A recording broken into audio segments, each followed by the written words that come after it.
Right, this is just some things I've been playing with. I got sick of starlings, and I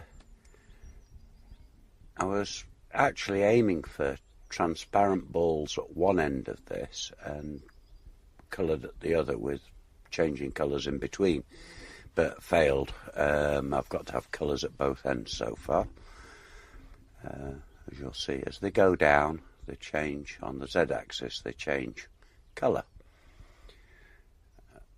Now, this is far from perfect, but I'll select the camera by pressing Ctrl-Alt-0 and lock camera to view, shuffle this about, because you can see all the workshop, which is actually an aircraft hangar, but I'm only using that for light.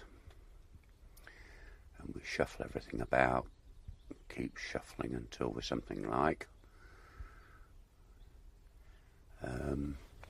These balls are coming from an emitter, which you can see there in the middle of the frame, but they don't have to. I mean, it's just I did this for demonstration.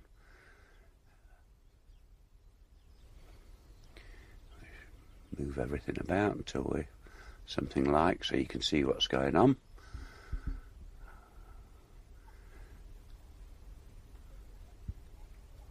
Right, I think that'll about do. And we'll set it going. It's quite good, this. It's quite a nice effect. It, you know, something different, and doesn't require any real keyframing. It's all done with nodes. Though there are animation nodes now, which I've yet to get into.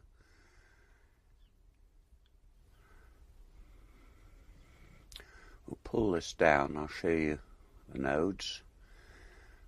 This is just the ground plane, so we'll switch to the sphere, and we have, move across, we have an input called object input, and its location goes into a converter which is separate XYZ.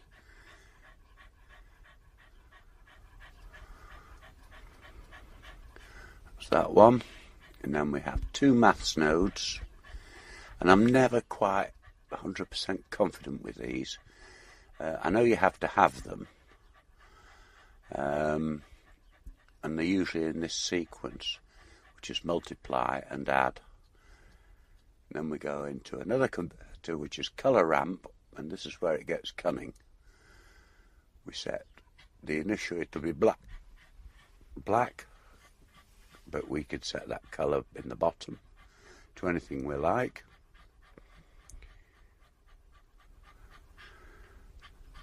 And we set the white end, which is the other end, to anything we like, and switch from RGB to HSL, and you can go to near if you want. From near, I mean, to far or to clockwise, and it just sort of spins round clockwise, if you like, through the Z-axis. Not explaining this very well, but that's what it does. I think where I've made my mistake this time is having the colours too different. If I'd had the left-hand one and the right-hand one very similar, and then either clockwise or anti-clockwise, I'd have got that rainbow or spectrum, and it'd have been better. I'll do that before I start it. I've still yet to find how to get one end transparent and the other not, which is what I wanted. Sorry, what I wanted.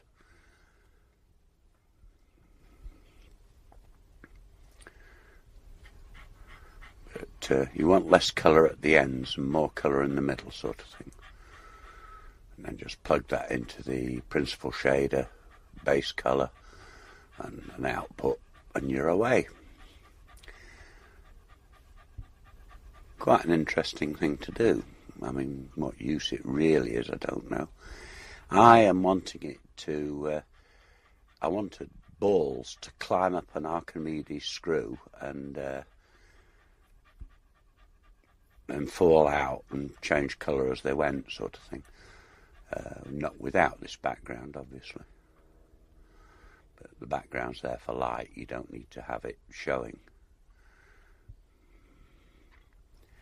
It's this is the Archimedes screw, several ways of modelling one of these, but this one works fine. It's just a circle basically with one vertex extended, subdivided, and a screw modifier put on.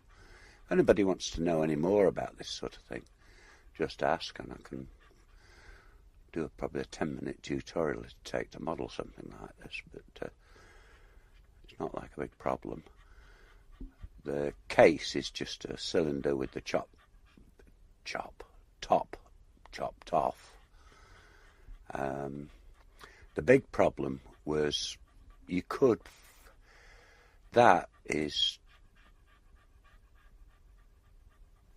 just that cylinder that I've just deleted is a constraint. You have to have it in, and then you have to have two empties. At one time, Blender would do all this pretty well automatically for you, but it doesn't. I'll just dim everything down and show you. That empty is a hinge. You've got to have one of those in physics, or you don't have to. You can have something else if you want, but I can pretty well assure you it'll go pear-shaped if you do. Then we come to the other end. We put another empty in, which is this one, and this is a motor, and you have to make sure the x-axis is in line with what you're driving. The other one as default will be fine. Don't know how well I'm explaining this really. It gets quite complicated. Then when I press play with no sort of keyframes at all, the screw turns round, and if I put a ball in there, it'll drag it to the top, fire it out, and I could have a bucket or whatever to catch them, and they'd change colour. If I put this on a bigger angle, they'd change colour as they were going up, and obviously camera view makes a difference, but it's skipping, but that's only because I've got 250 frames. I mean, I could make it 1,000 frames or 2,000 or 10, you know, that makes no difference. No keyframing involved. And of course the red constraint, I just hide that. I've only coloured it red so you can see it. And the empties won't show anyway in a render. Looks quite a nice motorbike at the end. And that's it for today.